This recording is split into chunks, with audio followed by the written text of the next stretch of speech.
Geetashree, spiritual and life management coach. आज हम बात करेंगे प्रश्नों पर। आखिर कैसे प्रश्न हमारे दिल में उठते हैं, आखिर हमारी लाइफ को लेकर कैसे प्रश्न हमारे दिल में है, उन्हीं प्रश्नों पर आज हम ध्यान देंगे।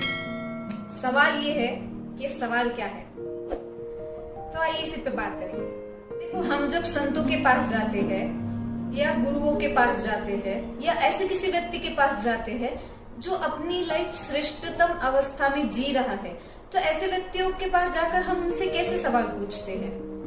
कभी सोचा इस बारे में कि हम उनसे कैसे सवाल पूछते हैं, क्या प्रश्न होते हैं हमारे उनके पास जाकर? देखो, जब महाभारत का युद्ध होने वाला था, दोनों पक्ष आमने सामने थे और अर्जुन का रथ बीच में था, दोनों पक्षों के बीच में था। और तब अर्जुन ने कृष्ण से कैसे सवाल पूछे हैं? मान लो अर्जुन की जगह पे हम होते और हम महाभारत के युद्ध में फंसे हुए होते और कृष्ण हमारे साथ होते, तो हम कृष्ण से कैसे सवाल पूछते? हमारे क्या सवाल होते कृष्ण के पास?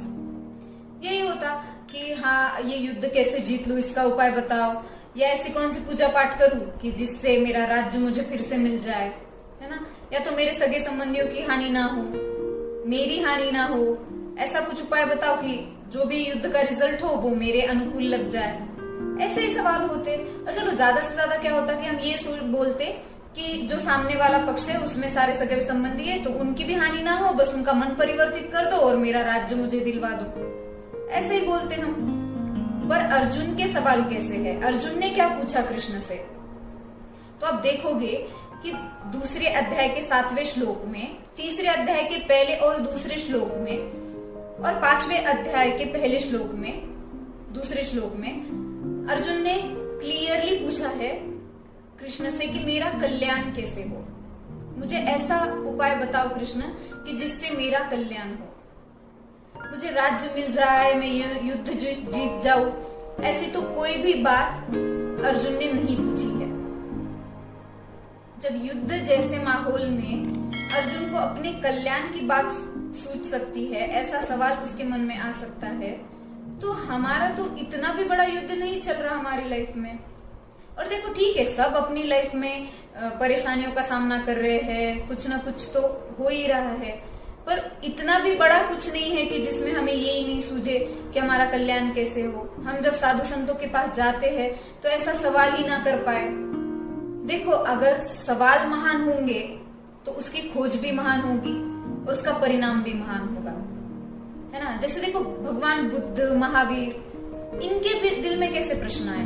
जब बुद्ध ने, देखो, बुद्ध के जीवन में ऐसे कोई दुख नहीं था, कुछ नहीं था, पर जैसे ही उन्होंने दूसरों के जीवन में दुख देखा, जैसे उन्होंने एक शव यात्रा देखी, एक बूढ़ा व्यक्ति देखा, एक बीमार व्यक्ति देखा, तो उनके दिमाग में ऐसे सवाल उठे कि इसका कारण क्या है, क्यों लोग दुखी है, क्या है दुख की जड़? और जब वो दुख की जड़ को ढूंढने निकले तब वो निर्वाण को प्राप्त हुए, है ना?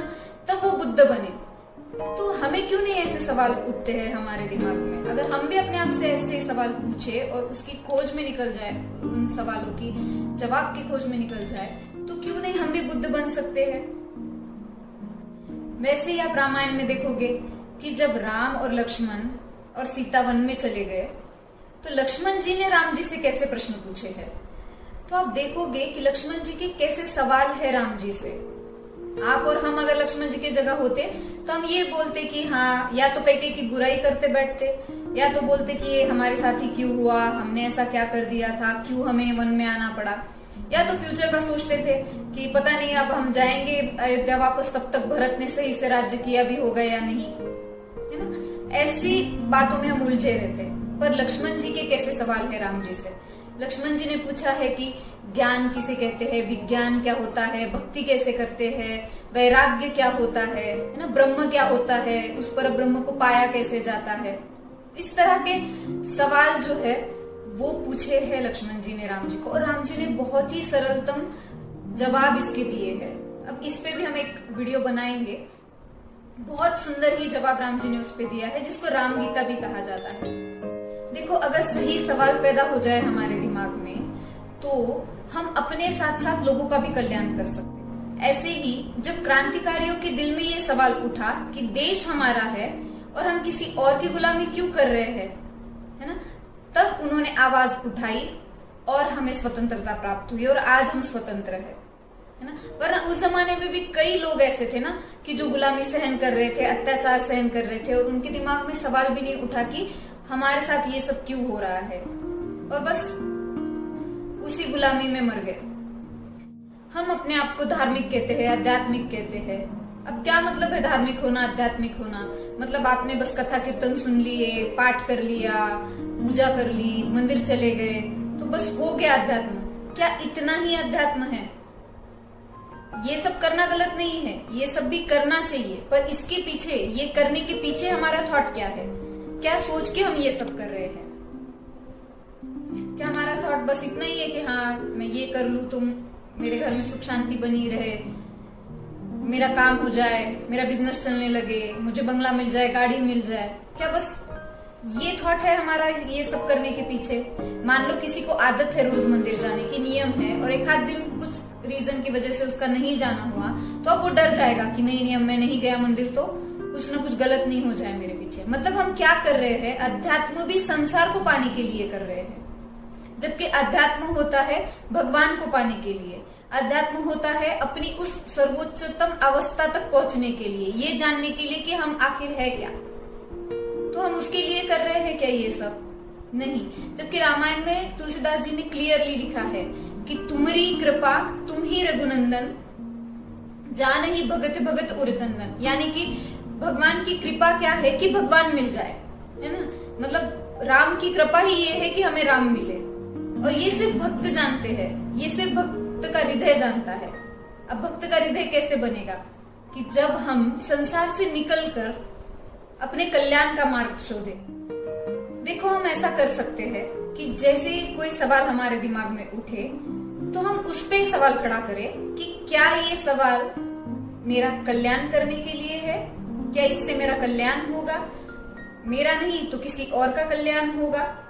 अगर उस सवाल का जवाब आपको ये मिलता है कि ना ही इसमें आपका कोई कल्याण है, ना किसी और का कोई फायदा है या कल्याण होने वाला है, तो बस उस सवाल को बदल दो।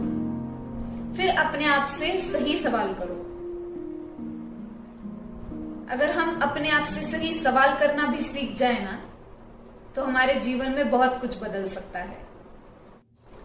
जब ऐसे सवाल हमारे दिल में आने लगेंगे, जब ऐसे सवाल हमारे जहन में उठने लगेंगे, तब जाकर सही अध्यात्म को हम समझ पाएंगे। जैसे देखो अर्जुन को सही सवाल आया, अपने कल्याण का सवाल उठा, तो युद्ध जैसी स्थिति में उसका कल्याण हो गया, उसको भगवत प्राप्ति हो गई। जब बुद्ध को सही सवाल आया तो वो निर्वाण को प्राप्त हो गए। तो जब ये कर सकते हैं तो हम क्यों नहीं, है ना। अगर हम भी अपने आप से सही सवाल पूछे तो क्या हमारा कल्याण नहीं हो सकता? क्या हम निर्वाण तक नहीं पहुंच सकते? सोचिए। तो अब मेरा आपसे ये सवाल है कि आपके दिमाग में कैसे सवाल आते हैं? आप मुझे वो कमेंट बॉक्स में जरूर लिखकर बताइए। अगर आप ऐसे और वीडियो देखना चाहते हैं तो इस चैनल को सब्सक्राइब करें, औरों में भी शेयर करें। तो मिलते हैं नेक्स्ट वीडियो में, तब तक प्रेम से रहे, खुश रहे।